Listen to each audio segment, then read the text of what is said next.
There's the one with the door on the left. Yeah. That's Second one on the corner. Yeah. Yes, that's it. Second from the corner.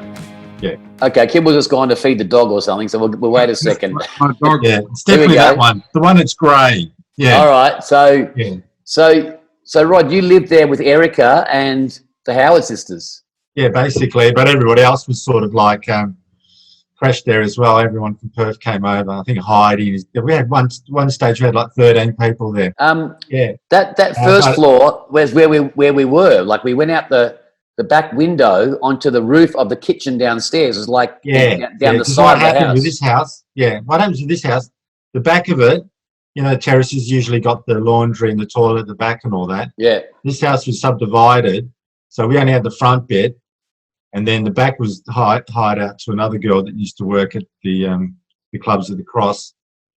And so when we crawled out of that window that day, we sat on top of her roof. Of her kitchen. Yeah. Who else is there? Who am I speaking Kimble. to? Oh, hello, guys. Hey, how you going? With the size of postage stamps. God, I'm trying to remember because We sat on the roof, right? So this one to the right is higher. Was it? yeah. Did we go up there? No. We were on the first floor, but what it was an extension kitchen downstairs, and we just climbed up on the roof onto the extension roof. Yeah, no, it was over the kitchen because the kitchen was. You know how, like in the terraces, they always have that little sort of kitchen area at the back. Yeah. And the actual part of the house, it was the roof was over someone else who rented out that little back area that wasn't part of the actual house.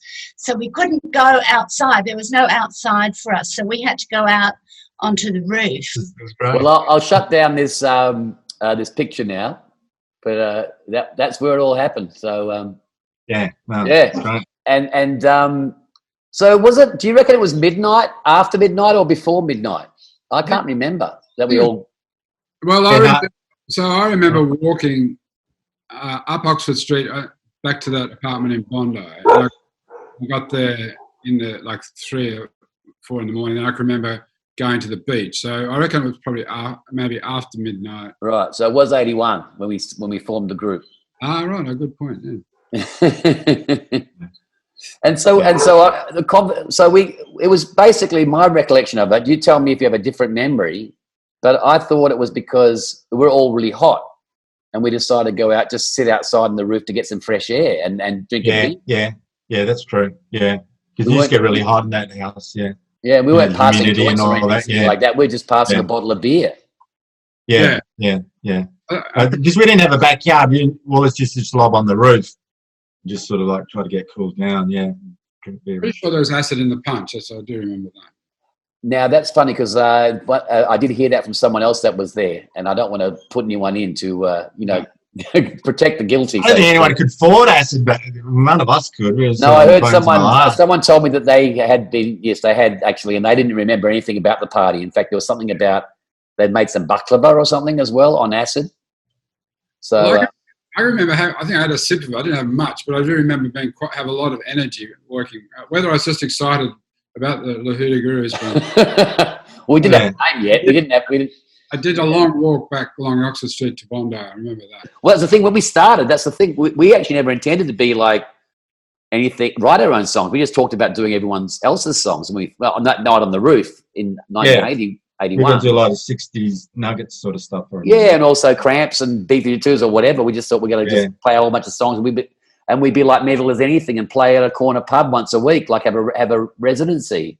Yeah. Was sort of our idea, I think, when we spoke about it on the night. Do you remember that, Kimble, at all? Well, I do remember that. And because I remember meeting you prior to that and over at where Eva was living and I'd been in the XL Capris and I was sort of a bit not looking forward to, I didn't want to get into another band. And you said, oh, would you like to, join up in the band? At that point I said, oh, I'm not too sure about that. And I don't know, I'm thinking about it. And then you and I went to the Haymarket where we had this recording studio. Yeah, I remember we recorded there. I mean, we rehearsed there, remember? Later on, yeah, but Dave brought his Fender amp, which was all falling to bits, if you remember. We had to carry it. From the Victims.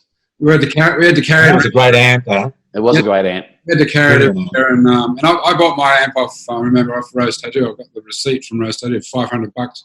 from signed Mick Cox. Wow. Oh, wow. That's So, cool. but that amp, anyway, we had you and I, we had a jam in that studio, and you just played some songs, and then I said, "Oh, well, this sounds awesome." And then so you and I, then we'd met, and then I met Rod. So I can't remember when I first met. Oh, actually, I met you on that roof was the first time that we. Yeah. So Yeah. and then Dave goes, "Oh, here's Rod," and I goes, "Well, he looks like Elvis Presley." And I go, Still does. I'm in. Alice is alive and well. Really decided, because that's when I really decided, yeah, this is really cool. Let's go. And so, yeah, that meeting on that night was that we're all sort of. So that's the night you met Rod. So you formed the group when you met him. Of course you would. Yeah. No, well, you and I had been talking, and we were going, yeah, great. And then you said, oh, you've got to meet Rod, and then so met Rod, and I hadn't met James because James didn't come over till you didn't know much about him. I'd only seen a photo of him. So he looks pretty. Where's all the stuff we like, like the Cramps and old rock and roll and all these different things, and we're talking about that, and then it was just like, well, let's do it, let's play it, let's form a group. Yeah. And that's right. And so James, and then we decided, from there we rang James from the phone booth in Darlinghurst, didn't we? There was a free phone, the free phone. It was somehow heisted so that people could use it for nothing, and there's always a queue outside to ring. And there was a queue. That was just at the corner. That was just at the corner. Yeah. It wasn't the Tradesman's Arms, was it? Or was it? It was a Tradesman's Arms. It's called the East Village now. Yeah, and I remember someone getting a call on that phone too. They were standing there, and then the phone rang and said, "Oh, it's for you," and the hand. Big post, phone in the street. I guess firstly, Happy New Year tonight. This is when we're going to show it. All right, Happy New Year to everyone. Yeah. So when you joined the band was after a few months, wasn't it? We decided to form the group on New Year's Eve, and then you were still in the Scientists. Yeah, I was into the Scientists. I think we broke up in March, and we pretty much moved over around Easter time. Okay. Just about April. Right, and so you wrote me a letter, and you said you wanted to join because the Scientists had broken up. Why did the Scientists break up, by the way? Why? Yeah. I think Ian had enough, going nowhere, and I guess I hadn't had enough of the band as such, but I wouldn't mind moving out of Perth for a while, Right. Go live in Sydney. So what? So Ian sort of pulled the pin, and then you guys went, "Oh, well, I guess we'll break up then." Is that how it worked? Basically, yeah. Yeah, it happens that way. So you basically came to Sydney because the band was there, and you thought, "I'll join that band." That's the reason, huh? Basically, yeah. Right. Okay. So when you got to Sydney, I can't remember. Did you go straight into Crown Street, or did you have somewhere else first? No, we stayed with you. Oh, in Palmer Lane. Yeah. Oh, okay. Okay, so you stayed with us, all right. So I can't remember where that was. What, you sleep in the lounge room or something? How did that work? There's one small bedroom up in the front room. Oh, your Darcy's old bedroom. Yeah, probably. I didn't know. Yeah, right, okay. Oh, all right. And so how long after you got there, did we start rehearsing? Did you rehearse straight away, or did we wait till you got to house? No, we waited a while, maybe 3 months or something. Oh, really? I think so. We sat around and wrote songs. Right. Yeah, so it took us 9 months to start playing, actually do a gig after that New Year's Eve. Right. Really? Yeah, we didn't play till September. So and James didn't join, I think, didn't come over from Perth till about April, maybe? Yeah, he did for a while because he had to sell up and move the whole.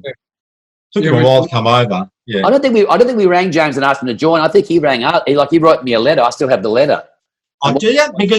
Really? Because I remember the Scientists broke up, and then he said, "Yeah, they were still together when we were going." Yeah. They just finished the Pink album, and then they broke up. Yeah. And so they decided to break up, and then James wrote a letter saying, "Hey, I'm thinking of moving to Sydney, and you've got a band. You need a drummer, so how about I join yours?" Oh, really? That's how it happened. Yeah, because we I thought we did a phone call or something, but if you got the letter, I remember. No, yeah, definitely. After that, we go to that phone box and call him. Probably Yeah. Yeah, it took him a while to get over that. Well, it took a while for him to get over. I remember. So we were just rehearsing, the three of us. I don't know if would we have started rehearsing yet without a drummer in that rehearsal place or not? Yeah, we used to get together and just play guitar and shit like that. Right. Yeah. And of course, we didn't have a bass guitar because none of us wanted to play bass. No. And also, and only that, yeah, someone had to go and buy a bass rig, and everyone had their gear already. Yeah. So we thought the cramps, and we sort of like looked at the cramps. They sort of pulled it off with two guitars. And the B-52s as well. I didn't have a bass, so we thought, well, there's two groups that prove it can be done. And of course, the name. Well, I'd wanted to call a band the Gurus back in Perth in 1980, when I got back from London and New York. At the end of '79, I sort of formed this group, and we were just rehearsing. Had Bradley Clark in it, who joined the Mannequins eventually, and that's when I wrote Tojo, and then I just didn't seem right, And I said, we were talking about what we would call a group, and I said I have this name, the Gurus, but it doesn't seem like it's enough, it doesn't seem right. And that's when you, Rod, you came up with the Hoodoo. Yeah, because Johnny Thunders and Wayne Kramer were doing the Gang Wars, right? Yep. And I know at this stage, I don't think you and James were that much into the Heartbreak, because I know you love them, that you sort of moved on a bit, but I'd still was sort of keeping tabs on them. And they had a song called Hoodoo Voodoo. And then when you said Guru, it just sort of rolled off my tongue, and I thought, Hoodoo Guru. I have never heard this story before. This is news. And I didn't want to say it because I wasn't sure if you'd like the idea. I know Johnny Thunders ended up having a bit of a bad reputation. We love Johnny Thunders, though. Come on. Yeah, but I think at that stage is a little bit, he's a bit of a, I don't know. Not at all. I'd seen him like 3 times in Max's in 1979. Oh, right. I wasn't sure. Actually, six times, because I went and saw 2 shows each time. Oh, right, because at that stage, a lot of people have sort of gone off Thunders a bit, and I wasn't sure if I'd mentioned the Thunders connection with Wayne Kramer. It might reject the name, but I thought it sounded really nice, Hoodoo Gurus. Well, what it was for me was what you said even at the time, I think, was the fact that, as you say, like the Hoodoo Voodoo rhymes. For us, it was kind of like, good golly, Miss Molly, you make me dizzy, Miss Lizzie. Exactly, very rock and roll, yeah. Yeah, like almost. It was coming from a good rock and roll source, Wayne Kramer, and you can't get pretty much American rock and roll. I think I added the blur. I did. And you put the layer in there, yeah. And you and I and Erica moved in together with Darcy Conlon, didn't we, to the flat in Palmer Lane. That's why we were living near that hotel and that phone box. That was near the phone box. That's right. Yeah. And that was a red light district in those days. There was a lot of on Burton's. Actually, it was still Liverpool Street. Down there. Yeah, Liverpool. Yeah. Liverpool and Palmer Lane. And Palmer Street. Palmer Lane Street. Yeah, and so we moved in with Darcy. I recall that, and that flat, that terrace house there, and that's where we used to write our songs, and then we would wheel our equipment up the hill to the rehearsal. Oh, that's right. That rehearsal room. I found out something later about that rehearsal room. That's where J.O.K. recorded all his hit singles. I know, and the Deltones and people like that. We called Joy. Yeah, it was a legendary place. Yeah, it was a junk shop when we were rehearsing there. They still had the old studio was just a rehearsal rooms they hired out. Yeah, but the front of the building, which was the control room and all that, was all filled with junk.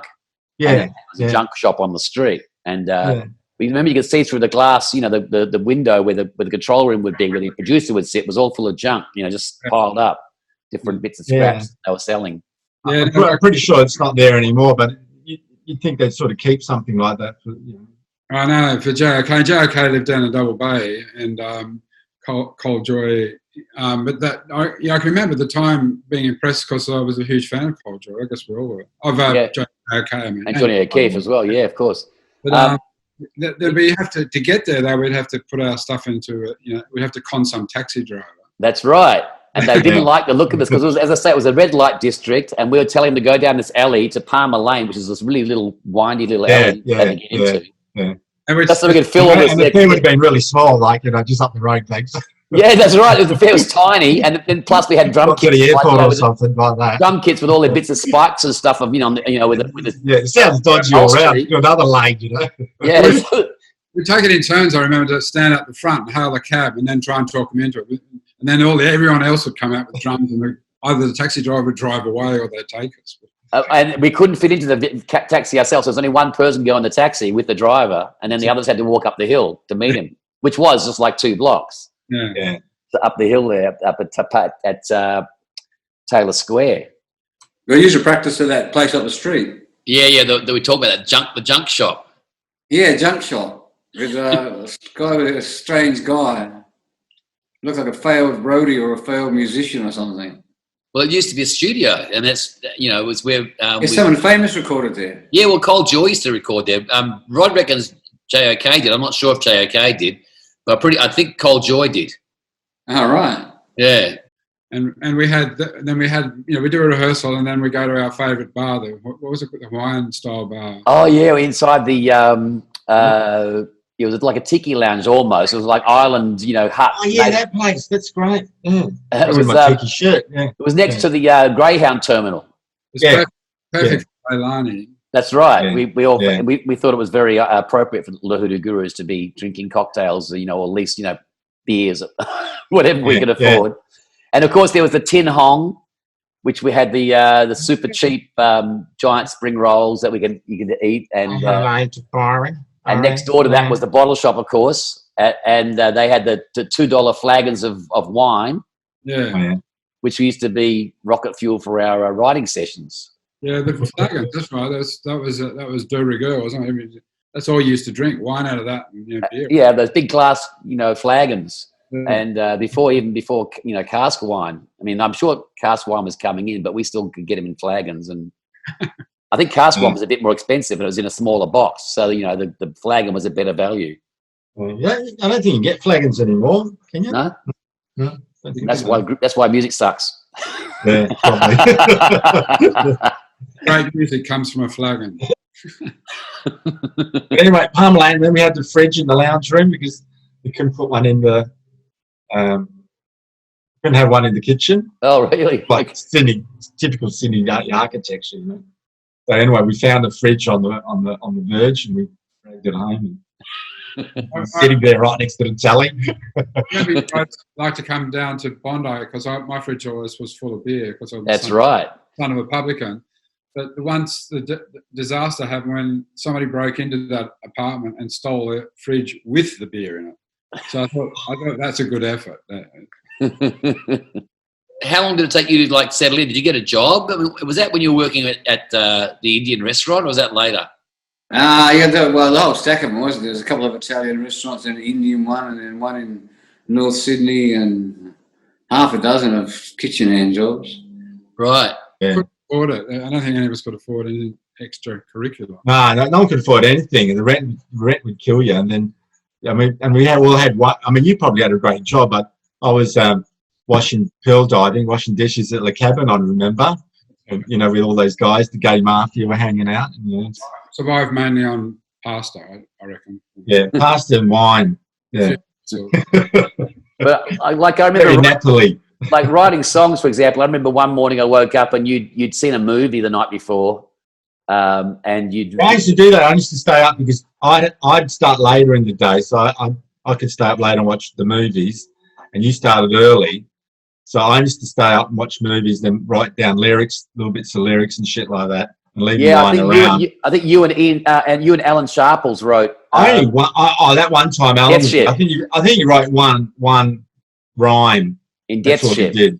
Yeah, Death Shit. Yeah, the first verse I had written, and I think you put one rhyme in. I couldn't think of a rhyme. Yeah, and I think I finished off the lyrics after that because I wrote all the stuff about the. Yeah, you came down in the morning, and then when I came down, I saw you next year already finished the song. Yeah, it was already I was sort of good. It worked really quick. I liked the quickness of it all. There wasn't too much. A lot of times guys sit in the studio. I mean, we weren't like Pink Floyd. We didn't go in there and sit for how many. I mean, Dark Side of the Moon. I know it's supposed to be a great album, but how long do they take back? About 3 years to write because they were just sitting around. Apparently, the Stones are like that. They just sit in the studio and write. And what's that guy, the producer, Glenn Johns or something? Yeah. He said he'll never do another Stone James album because he said life's too short to sit around waiting for them to write a bloody song. It seemed to work all right, though, didn't it? Yeah, they seem to go okay sometimes. Yeah, I mean, it worked for him. But I mean, it'd be hard work for him sitting around for them to get inspired. But like, for example, we with Let's All Turn On, we were having one of our wine parties.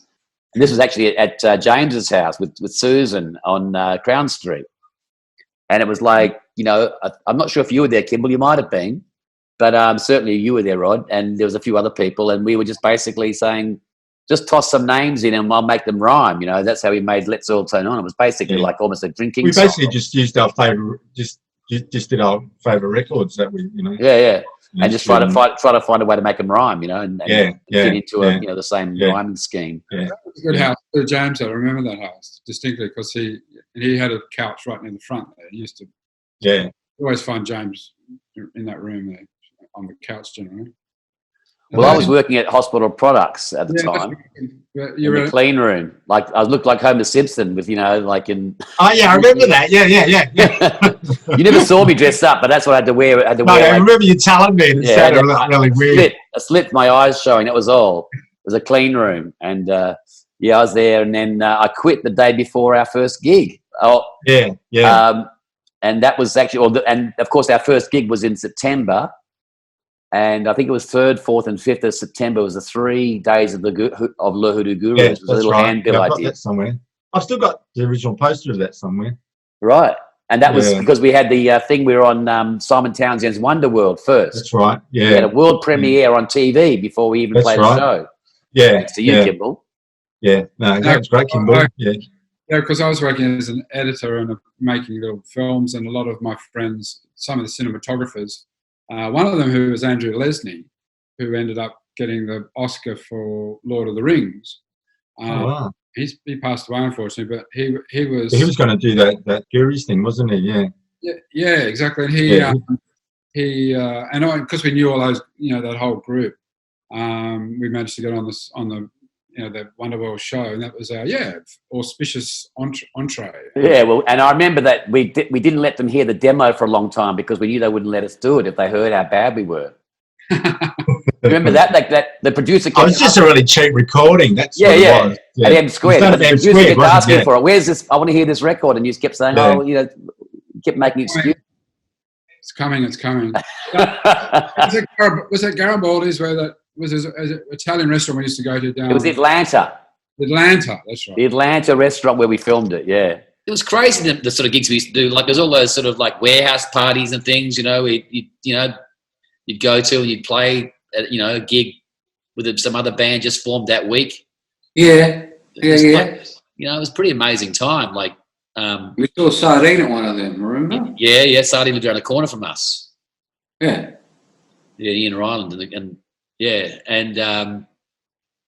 and of course there was all the like there was fashion people, there was art people, poster people, the Tin Sheds Collective, and all these people were kind of working together and doing things, and it was kind of a crazy time, I think.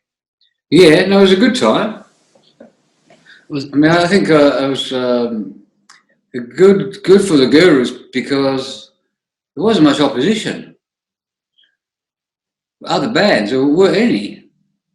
Died pretty at work going. Oh, yeah. Sunny Boys was the only other band, and a couple of sub-Birdman rejects, But there were bands forming every week, like, the Teeny Weenies and as I say, the Dreamy Jennies. There's all these bands forming, and like they'd sort of, everyone was always like anyone that felt like it could form a group. And they'd, pick up a guitar and start playing and writing songs, as if without having any sort of training. It was the only phone, because everything was done with one phone. It was everything we organised. Because once we got going, I remember I was the manager, and I was working at SBS in the newsroom as an editor, and we used to get calls through the newsroom for gigs, and so they'd go, Kimble, you want to play at Selena's? And I'd talk to you guys. So that's how we did it all. It was all on one phone. We were Hoodoo Gurus and we played with the Gary Glitter and his band. Yeah. at Stardust in Cabramatta. Yeah, remember that? Wow. I had my asthma medication. The guy thought I was doing drugs. I had the Ventolin inhaler. We were supposed to do 2 sets or something. Yeah. Your shit house. I said, why are you stopping it? He goes, because she's fucking shit house. I remember that. One of those beer bomb things. I don't remember the asthma. Don't remember that one. Well, no, this guy, we were told that he's really anti-drugs. And I remember he came in the dressing room, the manager, the bar manager or whatever he was, and I was in the middle of actually having a Ventolin inhaler. And I was doing that, and he came in the door and he went out straight away with an angry look on his face. And then came back 10 minutes later and said, "You guys are off, fuck off." And that's what I thought happened, because he was famously this, super anti-drugs. And he sort of come into the dressing room and caught me, doing Ventolin. And so he didn't know what it was, I guess, I don't know. That's what I thought at the time. But you say he just thought he was shit house. Maybe he's right. Well, because as a side thing, I was managing Phil Latterly in the Singing Dog. Remember? Yeah, totally. And so somebody rang up. The Don Lane show wanted Phil Latterly, and I said, "Well, yeah, okay, we'll give you the dog, but you got to take the backing this band as well, and you can toss in a car, a station wagon." And that's how we got the car, and that's how we got to Melbourne to do it. So that was our first. And we used it as an excuse to get a gig down in Melbourne because we couldn't afford to go otherwise. Yeah. So we got the car, and I remember sitting in the front seat with James driving, and there was some sheep. James driving. Halfway down, and I said, "James, there's some sheep. There's a flock of sheep on the road." He went, "What sheep?" I said, "Stop the car. I'm driving." Well, he had that bass and haircut, and the fringe was getting longer and longer. So Anyway. I remember we all slept in a double bed in some house in Melbourne. I do remember that. Yeah, I was on the floor, I think, or a couch or something. Like the Three Stooges. Yeah, it's definitely like someone. It's our first trip to Melbourne. Oh, yeah, wow. We played the tote. Didn't we play the tote? Yeah, the tote, yeah. Yeah. Are there any stories that stick out for you about the early parts of the Hoodoo Gurus' career? I like going to Melbourne when we went to Melbourne. With the Don Lane show? Yeah, I didn't really want to do that, but at the end of it, it was okay, Didn't want to play behind a singing dog? Why? Especially when the dog flew down. Which what? The dog flew down and we had to drive. Now, Rob, we must ask the difficult questions here. Do you remember what happened? When Kimble left and we got Clyde in the band? You remember this? Yeah. No, I want to get because Kimble, you had a birthday and you decided, well, you're getting a bit old for this rock and roll caper. Well, which in fact, I was in retrospect. Oh, there's a couple of things I can mention about that. In retrospect, I wasn't really. I just thought at the time. Yeah. But what was happening too, and afterwards I thought, why didn't I play the bass? I quite like the bass. I could have learned that, and I could have been a bass player. And I thought, it's a bit too late. That wasn't the reason we got a bass player, because when you left, I mean, that's we had to get someone. But I thought afterwards, but one of the reasons I left it, because I was having this real problem with my hearing, and it was to do with swimming at Bondi. And so every time I played, it was like it was getting really bad. And I never really spoke about it, but that was one of the reasons. And also, I thought, because I was a filmmaker, I thought, I don't know, I'm getting on a bit, and also I want to make films, and I can't see myself singing Leilani and stuff, when I'm in my 50s or 60s. Anyway, we ended up doing that. Here I am. So you left, and then Rod, we decided we're going to get a bass player, because I remember we played with Gary Glitter's band, and they were telling us how we needed a bass guitar, and that was wrong. And it was starting to become very obvious to me musically that it just feel like we were kind of like all our guitar noises up here and the drums are down there, and there's nothing in between to kind of bind us together. It was kind of a little bit thin. So we started playing bigger venues too, like we're in the pubs. But I remember playing at Selena's, and it was the mixer came out and said, "Where's the bass?" It was when you get into bigger venues, you really missed it. We had some gigs booked, and you because you actually hadn't left with Kimble. You were still in the band for a while longer, like a couple of months. Yeah, because I remember we got Clyde, which is great. That was great. I like Clyde, but I think we wanted to get I wanted to get Hoodie. He auditioned but didn't get it. Yeah, that's Anyway, right. I started hanging out with Hoodie, and then I started forming the Johnnies, and that's when I thought I'll give the Johnnies a go. Well, what do you remember about when Kimble left and eventually Rod left? That part at the end of I'm just talking about the Hoodoo Gurus now. Well, that was a good change. I mean, I think it changed the band, but made it better. I think Yeah. But sometimes in retrospect, you look back at that stuff and you really like that early stuff. Yeah. Like Too Bad She's Bad is good enough to be on any album, I think. Yeah, well, that's funny. What's that? A funny song, but I mean, it's entertaining song. Totally. Yeah, well, and we finally got to record it on that. Rockin'. And finally got to record on that Gravy Train EP, a few years ago. But yeah. I'm not sure how many other songs left over from that time are classics, though. We pretty much picked the eyes out of that repertoire in the. Well, there's Shadow Knows. Yeah, I don't think that's one that needs to be heard by everybody in the world. It's all right. It's all right. The Aeroplane. Yeah, it's Kimble's one, Mystery Flight. Mystery Flight. Yeah, and we had Egyptian Holiday. The one about. Title, I can't remember how that one. No, I remember it very well because I think I had a lion's share of writing it with Rod. But it was about Dracula going on. Professor so and so going to the Egypt and the curse of the mummy or some shit, and going to the. And what was the music like? Kind of pseudo Egyptian, like Egyptian reggae by Jonathan Richman. I don't know. Yeah, All right. It's a bit like Zanzibar. Not really, but I could play a little bit of it, but anyway, it was okay. But again, it's not as good as Too Bad She's Bad because Too Bad She's Bad was kind of.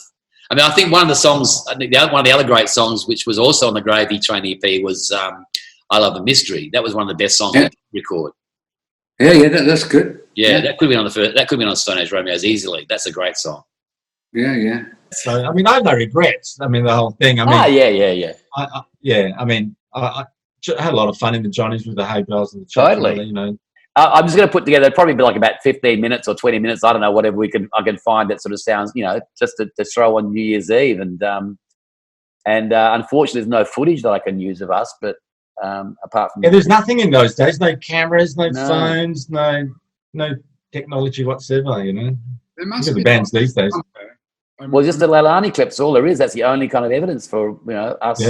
Yeah. And there's like from '83. There's the Hoodoo Gurus, with James and Clyde and Brad, and me at the Chevron for Rock Arena. So that's from '83. That's the earliest thing we've got.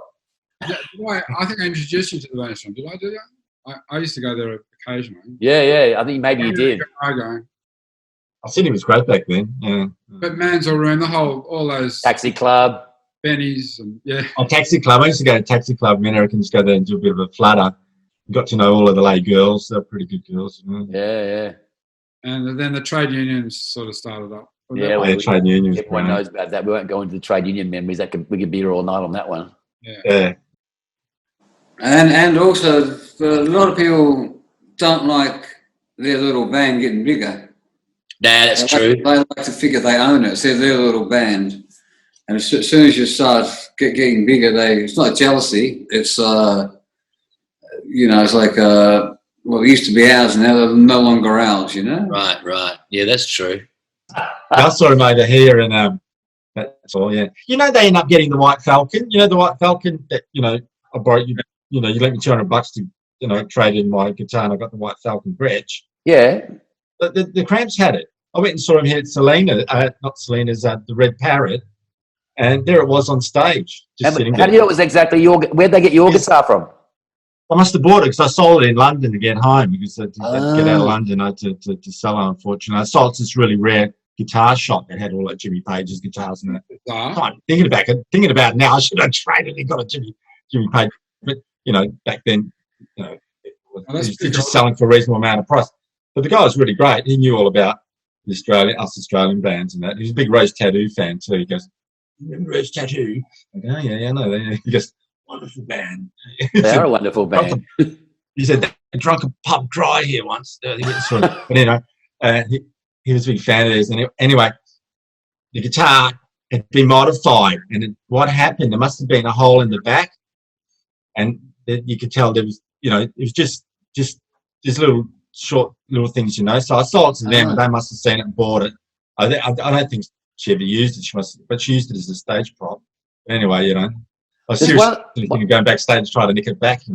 There's one Cramps song. I don't know which one it was, but like years later, on one of the later albums, and I'm certain they used the words "dig it up" in the lyrics.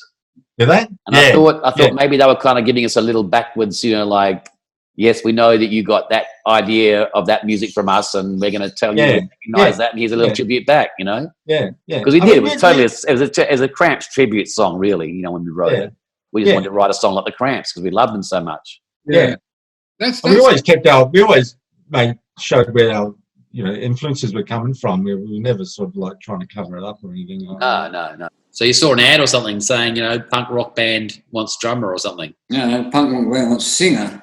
Oh. So the opposite of Joey Ramone. He was the drummer and became the singer. You were the singer that became the drummer. Yeah. Don't say much about my singing. You've sung since then many times. I think people don't mind your vocals. When you, yeah. And I'll soon to see when I get my solo album out. Well, how's that going? Well, it's slow progress. They're going to start putting backing vocals on next week. So. Alrighty. The guy hasn't got his studio anymore, and long story. I can't go into it. It's too complex. All right. Well, hopefully we'll see it next year, right? 2021. Yeah. Or should I say this year? By the time people may be watching this. Yeah. And it's on New Year's Eve. So I should say, I didn't say it to Kimble and Rod, but I'll say it to you. Happy New Year to us all, and happy 40th anniversary. Happy New Year to Kimble and Rod. Yeah, happy New Year to them, and happy 40th anniversary to this silly band that began all those years ago. Yeah. Yeah. We're going to do a gig?